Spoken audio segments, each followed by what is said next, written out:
महाभारत काल में कुछ ऐसी घटनाएं घटी थी जिसको बहुत कम लोग ही जानते हैं। और महाभारत काल में कुछ ऐसे युद्ध भी होते जिसके बारे में हर किसी को नहीं पता है। जिसमें से एक युद्ध था महावीर कर्ण और वीर बार्बरीक का युद्ध, जिनकी शक्ति के सामने तीनों लोगों के योद्धा भी टिक नहीं सकते थे। महारथी कर्ण के कवच और कुंडल की मात्र चमक से देवता और दैत्य के महाशक्तिशाली अस्त्र भी रास्ता बदल लेते थे। और दूसरी तरफ बर्बरीक, जिन्हें तीन बाणधारी भी कहते हैं, जो कि अपने तीन बाणों की सहायता से पूरे महाभारत युद्ध को एक बार में खत्म कर सकते थे, जिन्होंने अपने दादा बलवान भीम को भी परास्त कर दिया था। और इनको ही कलयुग में श्री बाबा खाटू श्याम जी के नाम से ही पूछते हैं। तो दोस्तों, ऐसा क्या हुआ था जिसके लिए बर्बरीक और महारथी कर्ण के बीच में युद्ध हुआ था? तो आज मैं आपको इस वीडियो में बताऊंगा। लेकिन अगर आप इस चैनल पर नए हो तो चैनल को सब्सक्राइब करके बेल आइकन जरूर दबा देना। तो दोस्तों, ये बात जब की है जब पांडव अपने अज्ञातवास को छुपकर काट रहे थे।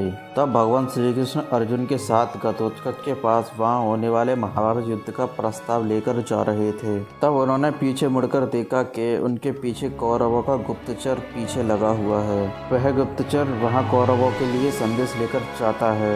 तो उसके पश्चात दुर्योधन पांडवों के अज्ञातवास को भंग करने के लिए घटोत्कच की गुफा की ओर बढ़ता है। और दुर्योधन अपने साथ में महारथी कर्ण को भी ले जाते हैं और अपने सैनिकों के साथ गुफा को चारों ओर से घेर लेते हैं। लेकिन भगवान श्री कृष्ण पहले से ही ये बात समझ जाते हैं और वह अर्जुन को पूरी बात बता देते हैं। और यह बात सुनकर अर्जुन गुफा के बाहर जाने की कोशिश करते हैं और भगवान श्री कृष्ण अर्जुन को रोक लेते हैं और उनसे कहते हैं, पार्थ, ये सही समय नहीं है। तुम अज्ञातवास भोग कर रहे हो और वह सब लोग तुम्हारे लिए ही आए हैं। और यह बात देखकर पास में खड़े बर्बरीक कहते हैं, हे प्रभु, मैं महारथी कर्ण को रोकूंगा, या तो शांति से या फिर द्वंद्व से। तो भगवान श्री कृष्ण कहते हैं बर्बरीक से, क्या तुम्हें पता है महारथी कर्ण कितने ज्यादा शक्तिशाली हैं और उन्हें रोकना इतना भी आसान नहीं है? तो ये बात सुनकर बर्बरीक कहते हैं, हे गोविंद, आपको शायद मेरी शक्ति का अंदाजा नहीं है।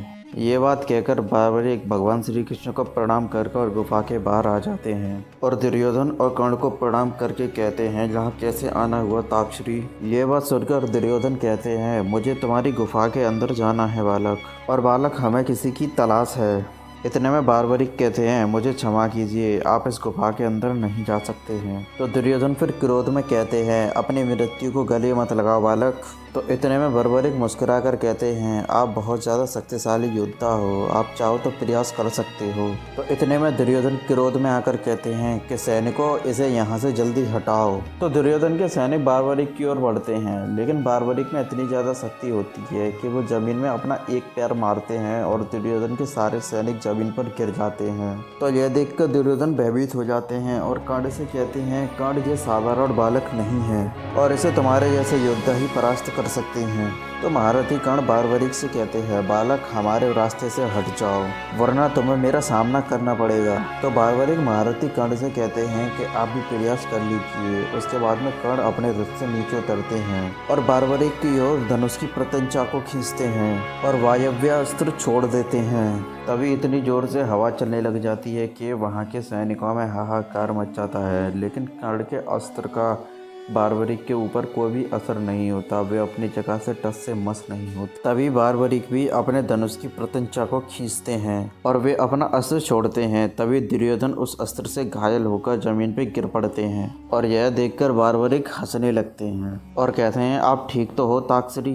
तभी दुर्योधन क्रोध में कहते हैं, तुम्हारी ये मजाल कुटिल बालक। और दुर्योधन कर्ण से कहते हैं, इस बालक को यम के द्वार पहुंचा दो मित्र। तभी महारथी कर्ण अपने अस्त्रों को बर्बरीक के ऊपर छोड़ देते हैं, लेकिन बर्बरीक कर्ण के अस्त्र से बच जाते हैं। फिर उसके बाद में बर्बरीक कर्ण के ऊपर अपना अग्नि अस्त्र चला देते हैं, लेकिन कर्ण भी वरुणास्त्र से बर्बरीक के अस्त्र को नष्ट कर देते हैं। ऐसे ही दोनों में घमासान युद्ध चलता रहता है और ऐसे ही दोनों वीर एक दूसरे के ऊपर महादिव्य अस्त्रों का उपयोग करते रहते हैं। और इसी बीच बर्बरीक दुर्योधन के ऊपर अपना घातक अस्त्र चला देते हैं, लेकिन कर्ण अपने दिव्यास्त्रों से उस अस्त्र को नष्ट कर देते हैं। तभी बर्बरीक अंगराज कर्ण से कहते हैं, अंगराज कर्ण, इस बाण को संभालो, इस बाण को कोई भी दिव्य अस्त्र से नहीं रोका जा सकता। तभी बर्बरीक दुर्योधन की ओर अपना अमोघ बाण छोड़ देते हैं। तभी अंगराज कर्ण अपने अस्त्रों द्वारा अमोघ बाण को रोकने की कोशिश करते हैं, लेकिन वह उस अस्त्र को रोक नहीं पाते और वह अस्त्र दुर्योधन की ओर बढ़ने लगता है